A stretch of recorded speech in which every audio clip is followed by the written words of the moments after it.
Hi, everyone, and welcome to Global Azure Norway, Day 3. My name is Harald Fjellbakken, and I'm a part of the Norwegian .NET user group who is organizing this event. And I will be your host for this session. And I am very pleased to welcome our first speaker for the day, Martin Hinshelwood. Martin, the stage is all yours. Thank you very much. Thank you very much, Harold. I have 50 minutes to talk with you about this idea, and I tend to change the name, Enterprise Evolution, that shows that you can too.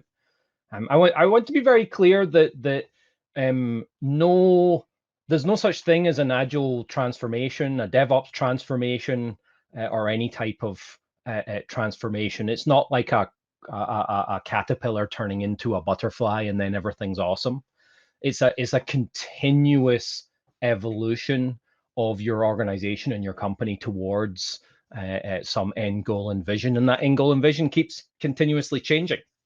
And I want to talk about a particular organization that has been through that evolution and has been for the last, I guess, 10 years now. 10 years, 9 years full time, 10 years since they started. So the idea, we're gonna mention a little bit about what is this DevOps thing that we keep talking about. I myself am a Microsoft MVP. I have been a Microsoft MVP for the last 13 years. When I started out, it wasn't DevOps, but these days it's a DevOps MVP. It was application lifecycle management back in the day. But DevOps has lots of different ideas from different people about what it is and what does it mean, and it can mean very different things to different people. So let me just run a little video for you. I'll go on mute so we don't get any. Holland comes in for a pit stop. Time to refuel and change tires. Lou Moore himself changes the tires. Only 4 crew members, including the driver, are allowed to work on the car. It's a tense time. Holland stays in his seat, anxious to get away. Let's watch.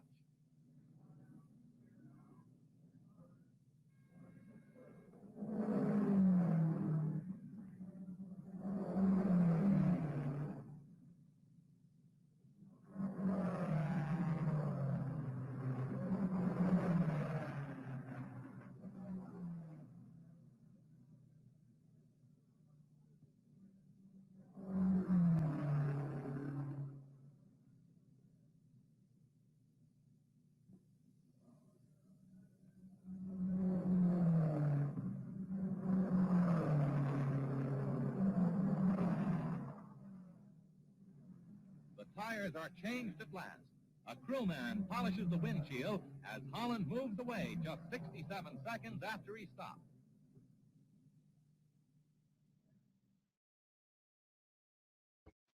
So that was 67 seconds for a pit stop. If you were watching carefully, which I hope you were, you might have noticed a number of things. You might have noticed that refueling the car did not take the longest. They were finished refueling well before they'd changed the tires. And I don't know if you noticed, but changing those wheels looked like a very painful and laborious experience. They were out with the sledgehammer trying to get those tires off. They had very low level, low maturity engineering practices, you could say. And they were using, well, it's technology of the 1950s in order to fulfill that ideal of that getting that fast pit stop. So 67 seconds was a fast pit stop in the 1950s.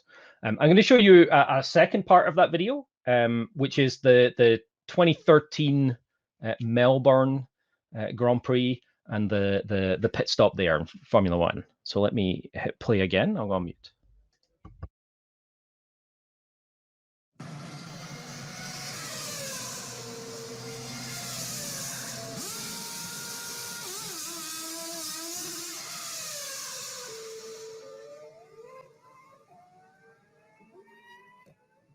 There's a big difference between these two events. There's a lot more people involved, and I think that equates very well to the modern software delivery world. There's a lot more people involved in modern software delivery. We've no longer got a few gray beards sitting in a basement with a mainframe. We've got a lot of people involved in the process. It's a lot more complicated, and we need a lot more organization around solving the problem. So you can see that this team operated in a bounded environment. They all had a job to do. They all had a single job to do. So there's quite a lot of them there, but they're able to take care of that job very quickly. It's almost like it's automation. It's not really like it's people. They've automated away all of the problems. Yeah. Another difference you'll see that I don't know if anybody noticed, but do you see this gentleman at the back here? There are two, well, gentlemen. I don't even know whether it is a gentleman, but this person at the back here, he's got a jack, and there's a person here with another jack that's lifting up the back of the car so they can change the wheels. At some point, this jack here must have failed, right? So they've got somebody there with a backup just in case, right? That's planning ahead, making sure that we are professionals and we do our due diligence. We have our backups in place to get that working.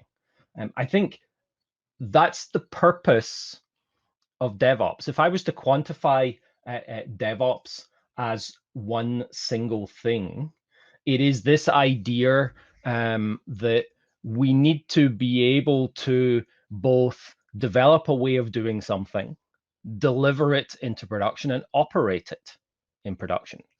I like Donovan Brown's for Microsoft's version of DevOps. DevOps is the union of people, processes, and products to enable continuous delivery of value to your end users. But it is a very wide thing, and depending on who you speak to, there's also this other thing, which is agility, which has a kind of similar purpose. You could say agility is the union of people, processes, perhaps not usually products, but people and processes to enable continuous delivery of value to our end users. And I think of it as two sides of the same coin. We have DevOps, and many people who are very focused on DevOps believe that agility is one aspect of DevOps. And then we have a lot of folks on the other side of the coin who are very focused on agility and believe that DevOps is just one aspect of agility. I would like to assert that maybe they're the same thing. They're just being approached from different directions. DevOps is an engineering practice to help improve that flow of value, and Agile is a planning and management process, practice, ideas, mindset shift. They both are really a mindset shift rather than individual practices, and getting there can be quite difficult for organizations. And in fact, organizations that focus on DevOps, and I'm going to use the terms DevOps and Agile synonymously. I believe they're really the same thing from the grand scheme of things from an organizational level. But whatever watchword you prefer, fill in the blank with. But teams that focus on DevOps, this is from the Dora report, are better performing, better at doing their work. They spend more time delivering value, delivering new things. They spend less time on maintenance and support. Yeah, that's ultimately what we want to get to, and that's ultimately what DevOps is really designed to create in our world. But can you think of any massive failures of our ability to deliver? I'm thinking of particular products. I can think of two. I'm talking about Microsoft later, so I'm going to use two of Microsoft's biggest failures, and I'm going to use some rough data around that. But the first one, oh, that went the wrong way. Let's go this way. Was poor quality delivery. Somebody think of a really what stands out in your mind of Microsoft deliveries when I say poor quality. I think you'll probably have the same idea of me, which is Windows Vista. Windows Vista was very poor quality. They had huge number of problems delivering that product to production. And it stemmed from systemic quality issues. I remember all of the videos that I saw at the start of videos and presentations that I saw at the start of the Windows Vista release cycle, talking about all the cool things they were going to ship, and none of them made it into Windows Vista because they just struggled to ship it. They took a massive brand hit for the Windows Vista release. Even once released, it had a lot of problems, and it cost them an awful lot of money. I've seen estimates that say it cost Microsoft up to $8 billion in lost revenue, lost brand, lost customer satisfaction. Yeah, that's really bad. I'm actually gonna beat up the Windows team again and say, can you think of another product that was a mismatch to customer desires? That the customers expected one thing, the product shipped, and the customers were not happy with the product that was released. It did not deliver the value that the business expected it to deliver. And I'm going to beat up on Windows 8, even though I was a huge. Unfortunately, the vast majority of users did not. They didn't like the new interface. They didn't like the new interaction capabilities. And Windows team ended up having to roll it back a year later with Windows 8.1. They rolled back a lot of the changes. And this was a massive, massive brand hit for Microsoft. The estimates that I've seen is that they lost nearly $12 billion in people moving to Mac, people moving to Linux, people not wanting to use Windows anymore because they felt like Microsoft wasn't listening to them. Microsoft spent a lot of money creating this new interaction paradigm in Windows 8 that suited both tablet and desktop, and it didn't work, but they spent 6 years building it, right? That's a lot of money, right? So this story that I'm going to tell you is from the first team, the first large-scale team inside of Microsoft that moved from a boxed software product, right, into a service, and why they did that. And their boxed software product was being released on a 2-yearly cadence with a service pack halfway, and they moved to continuous delivery as a service. And ultimately, why you should think about this too. What can you learn from the things that happened to this team that you can take back to your organization, right? So I'm not saying do everything.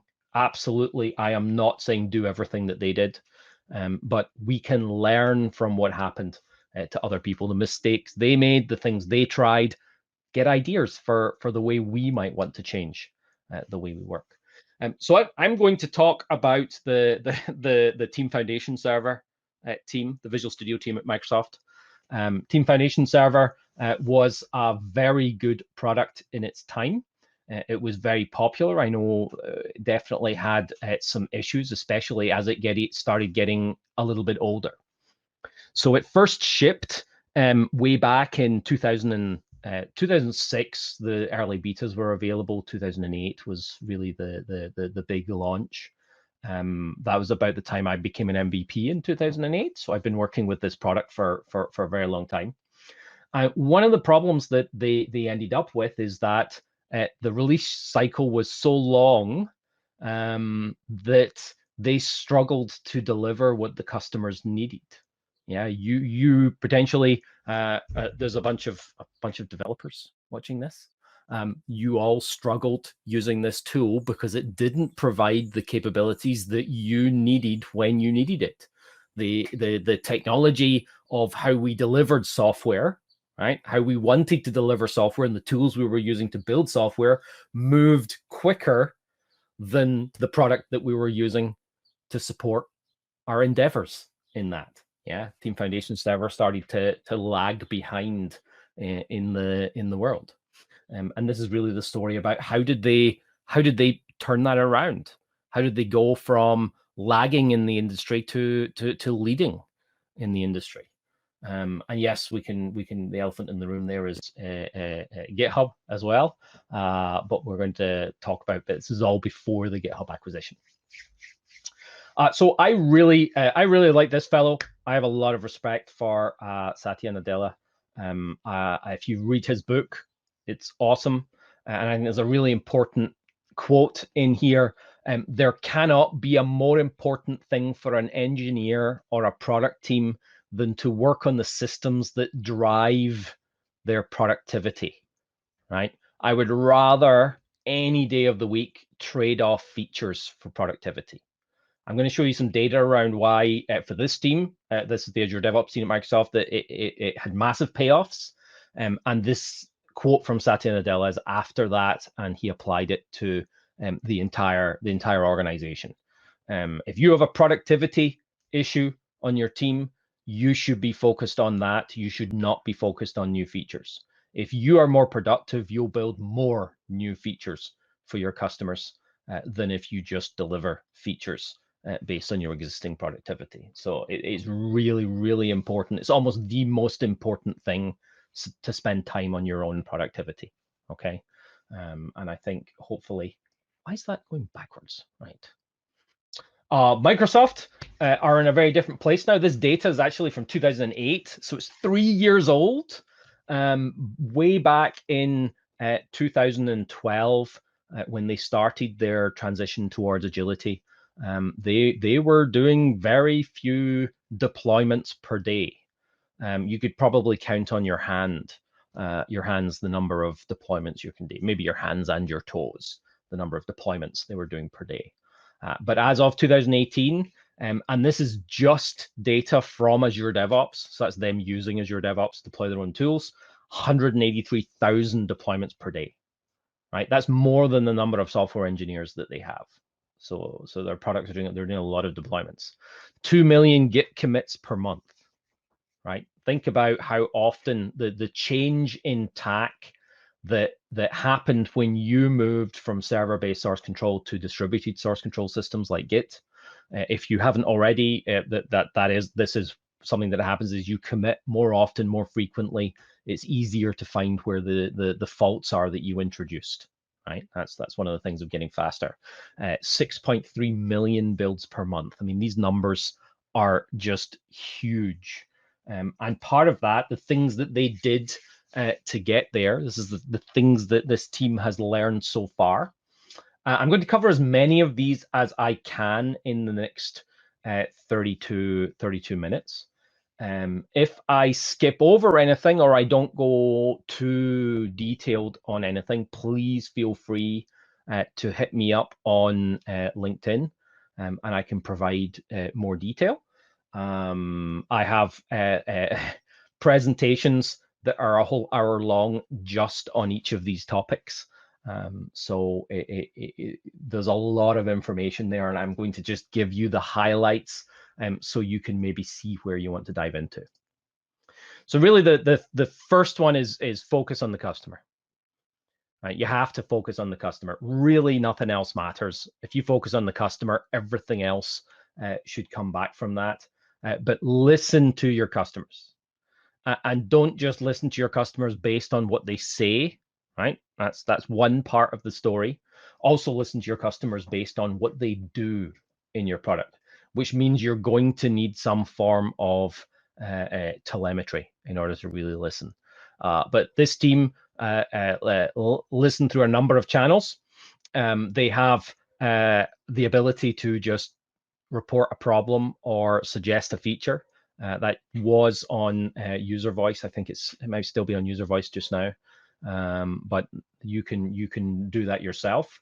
They have people monitoring Stack Overflow and teams that own the features, right, that people are talking about on Stack Overflow, go monitor it themselves as well and answer questions in there. So there are real developers who work on the product answering those questions to make sure that not only are they correct, but if there's a problem that they need to go fix, that they know about it as soon as possible. They also monitor social media as well. And you can make a suggestion directly in the product. That's something you can do as well, right? It doesn't matter how big a product you're building or how small a product you're building, getting that feedback built into the product, make it easy to get feedback and make it easy for your developers to see what was going on at the time the feedback was given, right? So if you're reporting a problem, make sure you collect the logs or what this current state, maybe screenshots, whatever the person that's reporting it allows you to take. But that's really, really important. And make sure if you're using feature flags, if you're using the ability to turn features on and off, like doing little private previews, make sure you collect data. Are people turning off it? Are turning off those features after you turn them on? Why are they turning them off? That's gold data for your team to figure out how do we need to change this feature to make it more viable, more stable, more capable. These are all things. So listening to your customers is really important, and I find a lot of teams really don't do that. And I've got a little bit of data here. I think it might be a little bit small for you. I don't know if I can't quickly and easily make that bigger. There is a zoom function. Maybe I can do that and do it like there. There we go. I can make that a little bit bigger. So this is the customer satisfaction, right, and data about a customer based on the customer. So each of these is a customer in Azure DevOps. These are the number of engaged users for that customer. The fourth one down from the top is a customer I'm very familiar with. I've worked with them a lot. There are many other customers in here, and you can see they've got a number of engaged users. I'm not sure what MOM is, but they've got how much they're using boards, repos. Sorry, not how much they're using, the satisfaction index of the users in those spaces. So only 62% of users are satisfied with boards for the top item, 52% for repos, and I'm not sure what the next one is. Azure, I'm not sure what the last one is there. But they're looking at this data. The teams that own those features are looking at this data. Their product owners are looking at it, seeing how much, which customers are happy with it, which customers aren't, and then going and talking to those customers and finding out why they're not. So, for example, one of the customers that I work with, who's on this list, had very low satisfaction at one point in Azure boards, and part of that was because of the customizations that the customer had built into Azure boards and imposed on their users. So it wasn't exactly Microsoft's fault, but Microsoft allowed those customizations to be made that inhibited the ability of people to use the product. Therefore, it still looked like it was Microsoft's fault. You need to take care of that as well. If you add too many customizations to your product that allows users to customize it in ways, or admins, right, to customize it in ways that give a negative outcome for the people using it, you will still take a hit for it. You will still have less usage, and that customer may switch to another vendor because of the low satisfaction of people on the team. So it's really important. There's really not a better thing than listening to your customers, but also doing something about it. This is the definition of done for that team at Microsoft. It didn't start here, right? But their definition of done at the moment is live and in production, collecting telemetry, supporting or diminishing the starting hypothesis, right? That means that every feature you build, every feature you add to the product is an assumption, right? You've got there's assumptions baked into that.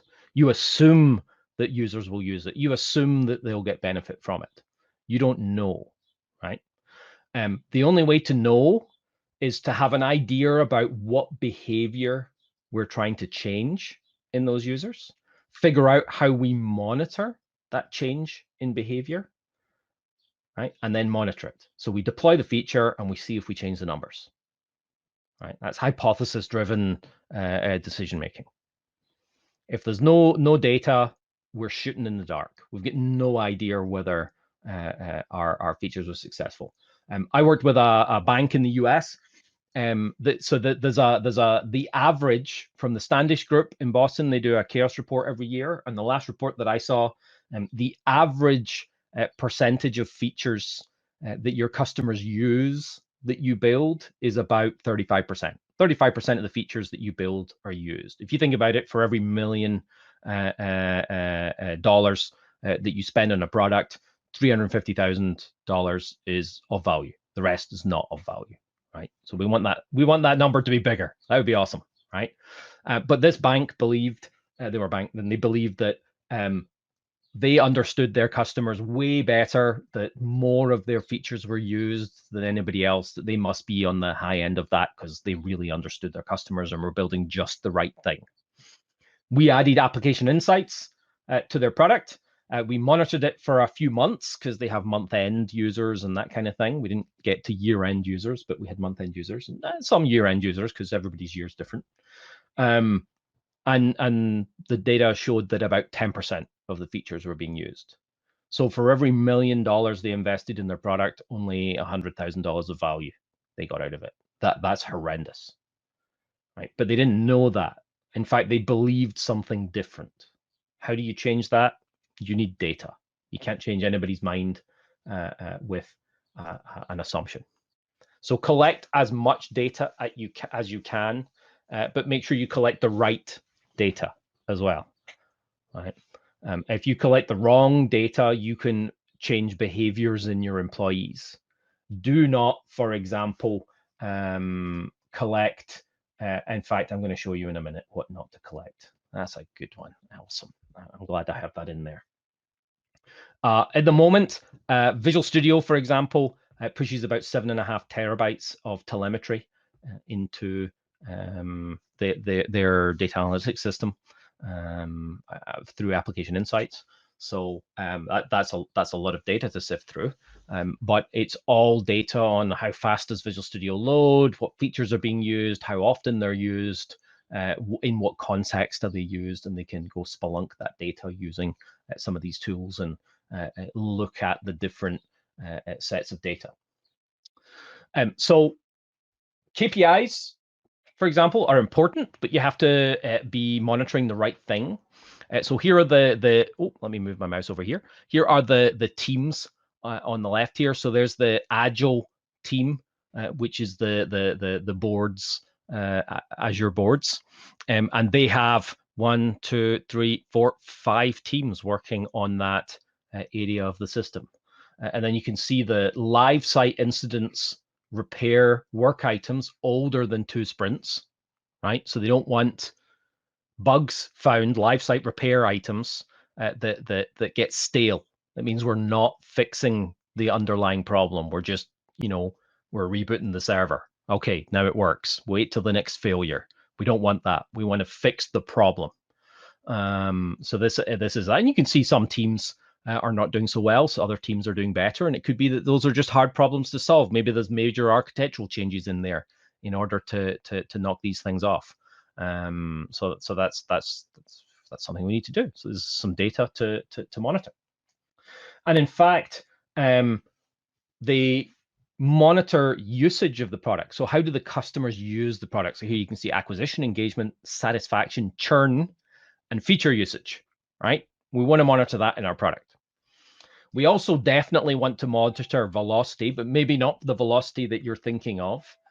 Time to build the product, time to self-test, time to deploy, and time to learn, right? How quickly are we able to turn around some of those feedback loops for the engineering teams, right? How quickly can they deliver new features? And then if you're building a service, software as a service, which is a very good way to get users more actively engaged because they're always on the latest version of the product, we can monitor things around live site health, right? Or whatever your product does, you want to monitor what does success look like for your product, right? Some of these items might make sense. Some of them might not in your world, okay? So this is just for this team. You need to come up with your own measures. I really recommend the white paper and the guide from scrum.org on evidence-based management, right? Getting the right data, monitoring the right data to drive the right behaviors in your teams and in your product, and stop using data that drives negative behaviors. On that topic, would you like to see some data that we know for sure drives negative behaviors? I've seen it time and time again. This is not my list. This is the Azure DevOps team's list. However, I 100% agree with all of these. Things they do not monitor: original estimate and completed hours, lines of code, we all know that one, team capacity, team burn down, team velocity, and number of bugs found. None of monitoring those metrics will not result in positive outcomes for your teams or for your product. Okay, you will get a bunch of vanity metrics out of that that provide no benefit.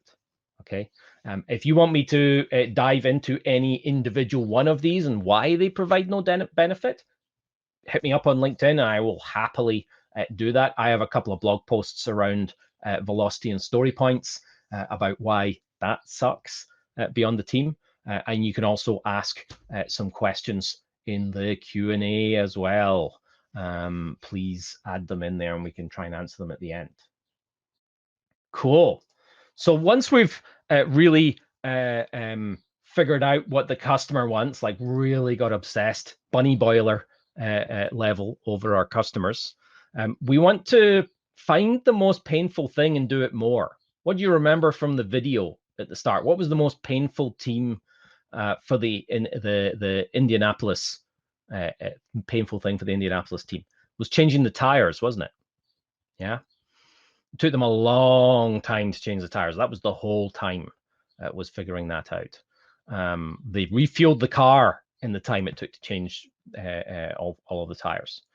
Whereas in the Melbourne Grand Prix, it took them seconds to change the tires. Very few seconds. They fixed that problem. And actually, if you look at the history of Formula One, the thing in the 90s that was the biggest problem, because they got the tire changing down, the thing that became the constraint, right, for getting faster pit stops was refueling. So they first tried to have bigger refueling hoses. Yeah. So if you make the hose bigger, you can fire more fuel in at once. But there was a number of very famous accidents in the pit stop where everything caught fire and race car fuel went everywhere. And that's because they became too big, too difficult to lock on. We had other faults, right? So they tried something, it didn't work. Okay. And what did they move to? Did anybody notice how long it took to refuel the car in that pit stop in Melbourne? I will tell you, it took 0 seconds because they did not refuel the car. What they worked on in the last the 10 years between the 90s and that one in 2013, what they worked on was making the car engines more efficient. Let's not have to refuel. Let's refuel less rather than trying to pump fuel faster into the car, which is more dangerous, right? So you got to iterate around the problem. You got to figure out what it is and get better at it. What is your most painful thing you have at the moment between the idea that your customer or your product owner or whoever's coming up with the ideas has and delivering it to your customer? What's the most painful part of that story? Right? Focus on that. Do it more. Get better at it. Automate it. Do those things. That's where your focus should be. What's the most painful thing that inhibits your productivity? For the Azure DevOps team, they had a really painful time around this 2-year release cycle. Code, test, stabilize, code, test, stabilize. They found that by the time they got to the beta, and you and I got copies of the product to validate, and we went, oh, but it doesn't have this feature, and it doesn't have this other feature I really want. It was too late to get it into the RTM because they've already planned that work. They know what they have to do. That means it has to go into the next release cycle, which means we are not getting it for 2.5 years. That's what it means. We're not getting it for 2.5 years. If you have a 2-year release cycle with a beta halfway, when your customers give you feedback on the beta, 2.5 years, the whole release cycle next, because you might be able to get it into the next release cycle. And quite often they found that they couldn't even get it into that one because they'd already started planning the next version of the product and they were all booked out, which meant it was potentially 6.5 years to get that feature. And that became too long. That might have been okay many moons ago, but it's no longer good. So they moved immediately in 2012. They moved to a sprint-based model. They started doing Scrum, right? And they started doing 3-week sprints, which is pretty aggressive for a product of that size, right? 650 people working on it. But they thought, well, we really need a little bit of a safety net. So we're going to have a 2-sprint stabilization period after between the 5th sprint and the 6th sprint, right? That's the plan. That's what we're going to do. And what they wanted was a nice ebb and flow of technical debt and bugs and stuff we hadn't done. Yeah, you know, all those things that we might not be able to do right away because we're pushing quite aggressively. Let's have that nice ebb and flow where we deal with it towards the end of the sprint. We then build it up during the sprint. We deal with it. We'll do all that. That was the plan. But that's not what happened. What happened was all of the developers working on the product went, well, we've got this stabilization safety net, right? I can fix it there. Right? We need to get this done just now. Let's leave that bit till that stabilization period.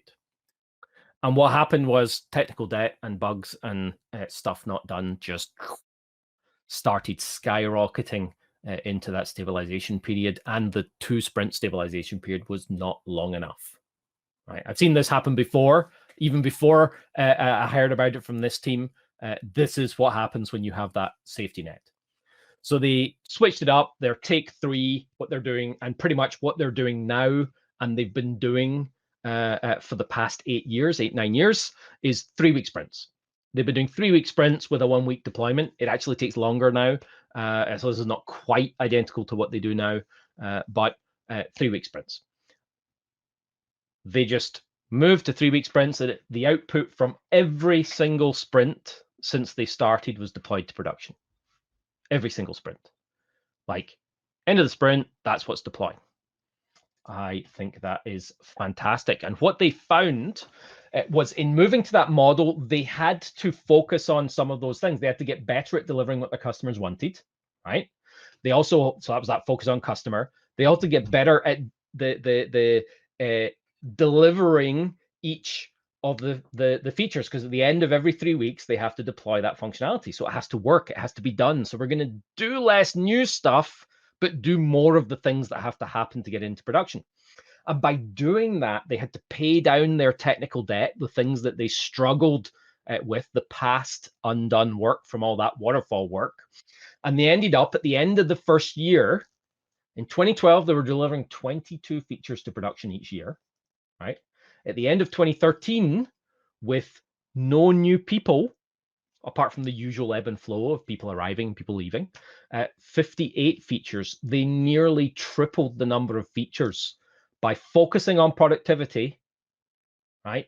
And going slower, doing more due diligence, higher quality work. They were able to deliver 3 times as many features to production as they did in the first year. Right? That is the power of this process of focusing on doing things right, not doing things fast, right? And you can see maybe they had a massive architectural stuff that they had to go fix to get between 2013 and 2014. So they didn't get a massive increase, but they still increased. But then they doubled it again for 2015, doubled it again for 2016, and the 2017 data there is not quite the end of the year. They were on track to deliver a little bit more again. That 300 features, 260 odd features, how many years doing 22 features to production would it take to get that 262 features? And more of those 262 features were valuable to customers. More of them. A higher percentage is being used. They're getting rid of old stuff in the product. Very, very powerful story. Maintaining this can be particularly difficult. You'll be familiar with some of there's a saying that your branching pattern will follow your organizational model. If you have a coding department and a testing department, you'll end up with a dev branch and a test branch. The world doesn't work that way, but that's how we built stuff. And then if the testers have two teams, you'd have the testers team 1 branch and the testers team 2 branch, or the coders team 1 branch, and you would end up with lots of active branches. Git helps move to a much more lighter weight model. Even the Windows team at Microsoft is on Git. They have a massive Git repo, but they are on Git. And what this team developed was something called release flow. GitHub flow and Git flow. GitHub flow is really complicated. Right? I almost never, I don't think I've ever recommended Git flow to anybody, okay, any customer. GitHub flow is a very simple model where you have your master or main branch, and you create topic branches off that, make a small change, pull request that topic branch in, right? That's everything's a topic branch, whether it's a new feature, a fix, a bug fix, whatever, doesn't matter. Just these little short-lived branches. The release flow includes the release branch at the bottom there, because what they found was it took them up to 3 weeks to deploy their product, right? And if they want to fix something in production, they need to be able to fix the existing version of the product. Let me kill that and turn it off. There we go, it's done. They need to create that branch. So M129 was the output from Sprint 129, and it only existed for the length of time of Sprint 130, and then they created the M130 branch that only existed for the Sprint M131 time. Okay, and they're still using pretty close to that model for parts of the product. Other teams have moved to completely continuous delivery, so they don't need the release branches, so they're just doing GitHub flow, and that's much more powerful. You want to minimize the number of branches you've got, but not to the level of incompetence. Yeah, you still got to protect your product and protect the real world. And in order to do that, you need better engineering chops. Feature flags are really important. So build out those feature flags and be able to turn on features. But be very careful, okay? One of the things that Microsoft failed a lot on early on was turning on features the day of a really big conference, right? So here's some data. Let me see, there's the data of what happened when they turned a bunch of features on. I think this was one of the Azure, one of the big Azure events where they announced a bunch of features, turned them on, and they had massive performance issues before launch. And one of the things that they changed in the way they deliver software was that you must have the features turned on 48 hours. You're only allowed to show at a conference features that are turned on 48 hours before the conference. That way you've got time to kick the tires in production with everybody else using it. So if you log into Azure or you log into Azure DevOps 48 hours before a big announcement from Microsoft, you will see the features that they're going to announce. You might not know where to find them, but they will be there. Okay. So I am going to speed up a little bit because we're getting close to time, and I've got a couple of things that I definitely want to cover. There's other things I'm quite happy to skip over. Again, we can always do another session. I'm sure there'll be another Global Azure Norway, and we can always do more and more and more. I'm very happy with that. One is monitoring your live site incidents, right? Don't treat them as production issues, right? Like somebody else's problem. Somebody else monitors production. It's your problem. You are the team building the features. You are the team that caused this problem. You are the team that should be dealing with it. And if you are in an organization that has the dysfunctional behavior that another team manages production, and your engineers that build your product, your development teams don't have access to production, you need to figure out how to fix that. You build it, you deploy it, you own it, you run it, you support it, is the only way to build awesome software that I am aware of. Okay, it's very hard when it's somebody else's problem to support it, for you to do all of the things that you need to do things well. And if you're building services at really large scale, you want to be as transparent as you can with your customers. You want to be letting them know exactly what the problem was, why it was a problem, what you're going to do to fix it, what's the type of time frame for that. These are blog posts from Brian Harry, who's the product unit manager for TFS, Azure DevOps at the time. And he published blog posts with all of the telemetry, as much of the telemetry data as he could, showing exactly what the problem was, what they're going to do to fix it, why there was a problem in the first place, full root cause analysis, and publish everything. That creates a level of trust with your customers. I, as a customer, feel like you trust me to tell me what went wrong, and I feel confident in the things that you're telling me that you're going to go do to fix it, right? And then even if it happens again, because outages are going to happen, you have that confidence that that those issues are going to be dealt with. There's no such thing as 100% uptime. There's no such thing as no bugs, right? It's how you deal with those problems and how professionally you deal with those problems that will build that level of trust. I would also point out that if you're got any sort of partial automation going on, you are so hosed in your ability to deploy quickly. Here is code, PowerShell code that was stored in OneNote and emails and then run by team members when they were doing deployments. If anybody doesn't realize yet what would happen if you ran this option, it would bomb out because it's got curly quotes and not straight quotes. And that can be very difficult to debug in a big script that you're copying and pasting around. Never a good idea.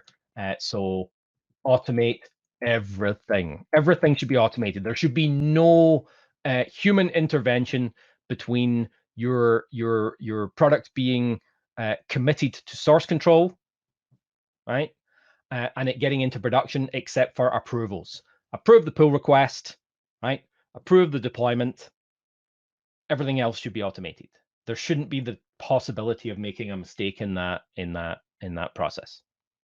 Okay, so automate everything as much as you can, right? And even if you do all of that, all of those things, you won't be able to be perfect every time. So when you do have problems, you want to be able to control that blast radius. You want to be able to control how many people are affected. The way Azure DevOps do this is through a ring-based model.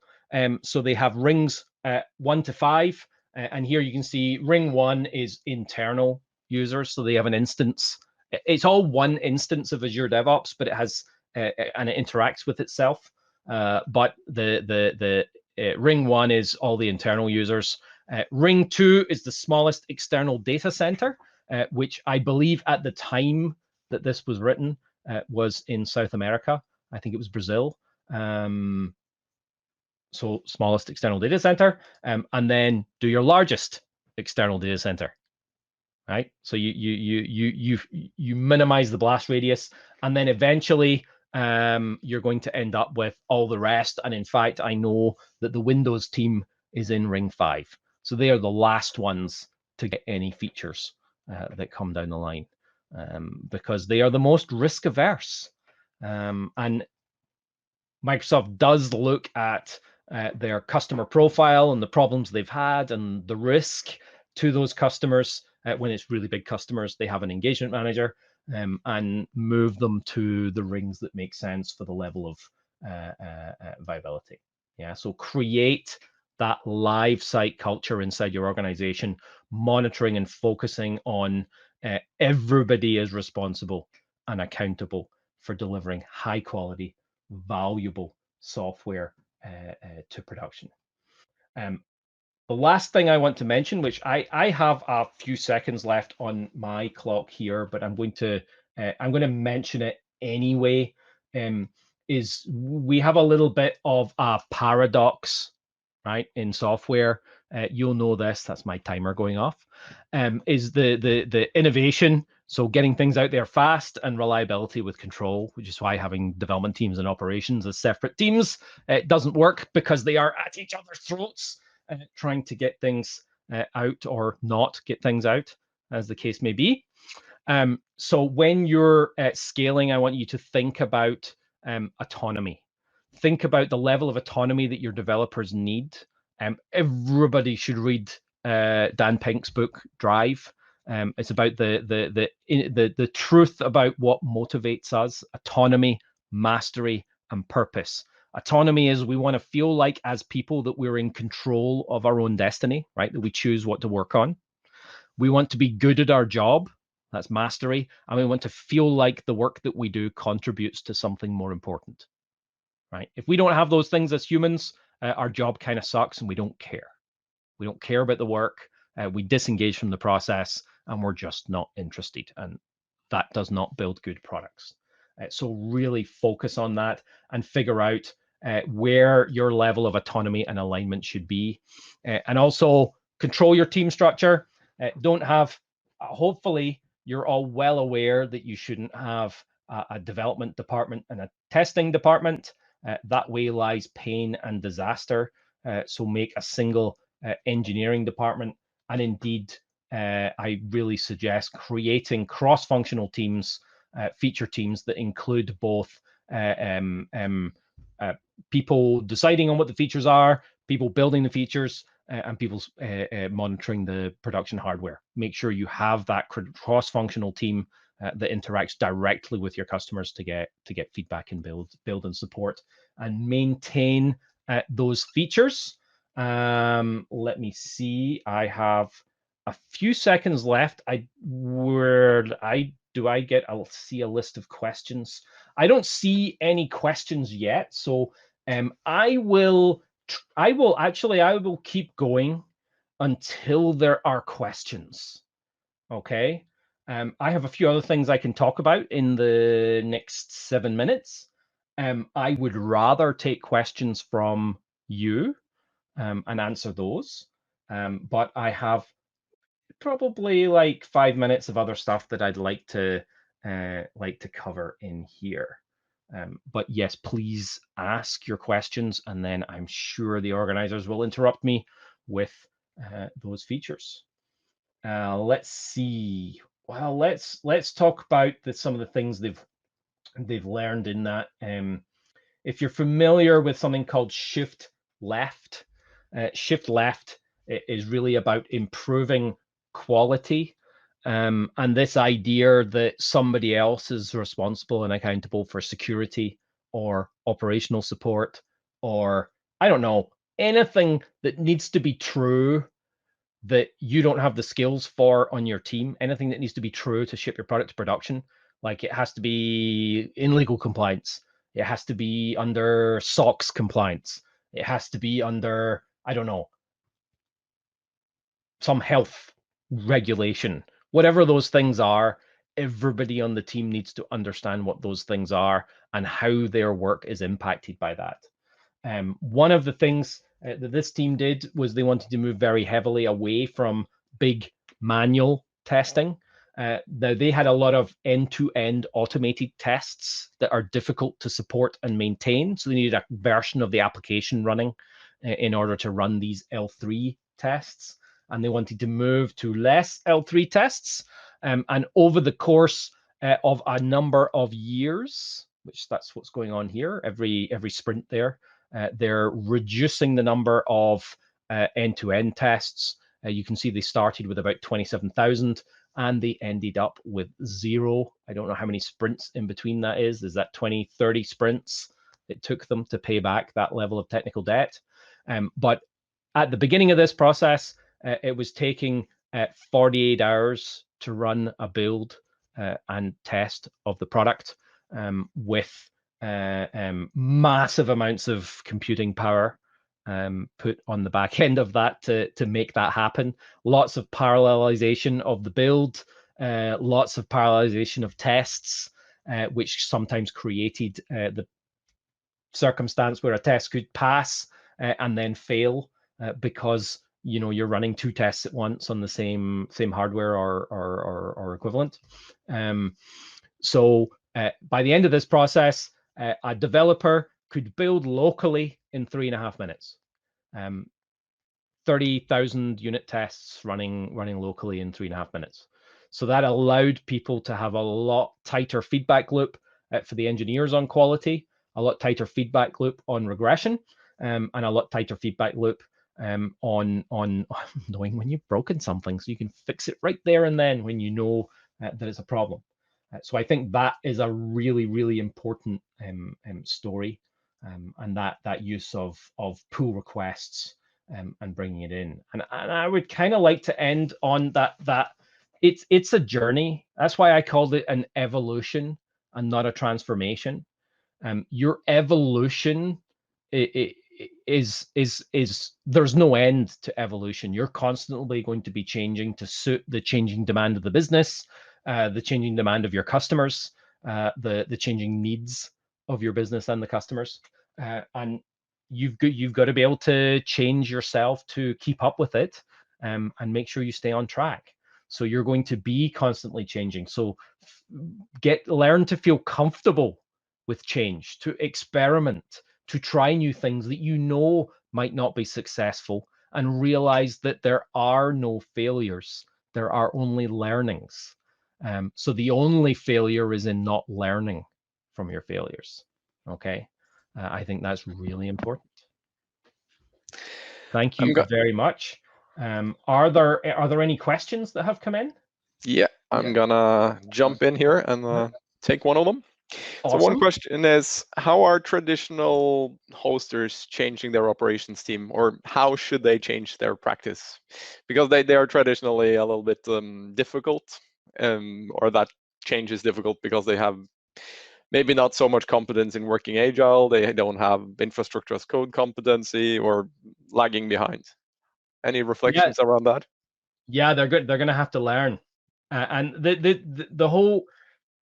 One of the reasons I use the evolution analogy is think of an ecosystem of animals, right? If one animal is no longer suited for that ecosystem because their food source disappears, what happens to that animal? If another animal comes along that is a little bit more aggressive or more suited to that niche than the animal is currently in, what happens to that animal? Same is true for companies, and it's why banks are running scared of the new fintechs that are coming along and taking all their business, right? Adapt or die is the mantra there. And to be honest, for most, I don't have, for most hosters, there's not a lot of loyalty from customers because they've traditionally had a bad experience with hosters. I know I did with many of the hosters that I've worked with. I now have a host. I use a WP Engine, right? And I have had an awesome experience with them. They have solved every problem I have had. They've preempted many problems that I have had and fixed them before I knew about them, and then told me that they'd fixed it afterwards. Those are the types of things that you should be doing to build trust and loyalty in your customers. And I happily pay them a lot of money to support my website because they provide that level of service. Whereas, I could pay what, $20 a month to one-on-one and have a really bad experience, or I can pay $1,000 to WP Engine, and I'm much happier paying the $1,000 and getting something that actually works. When you as an individual feel like you get value, you as the customer feel like you get value, the prices matters less. Does that make sense? Yep. So focus on happy customers. Honestly, if you get happy customers, nobody cares. Perfect. I think that's what we have time for today. So huge thanks to you, Martin. A great session. And if people have more questions, I'm sure they will type them in and follow up with you or add you on LinkedIn and so on. Absolutely. I'm on LinkedIn. I'm on Twitter, but I'm more on LinkedIn. And I just want to leave you all with this awesome picture of the Microsoft cat riding a rainbow unicorn. DevOps and agility are not any magic that's going to solve your problems, but they will make your problems transparent. Okay, you still have to deal with them. Yep. Thank you very much. Thank you, Martin. Thanks. Have a good day. Right. And for the rest of you guys, we will start our new session very shortly. So let us just let in the new speaker, and we are going to be right with you.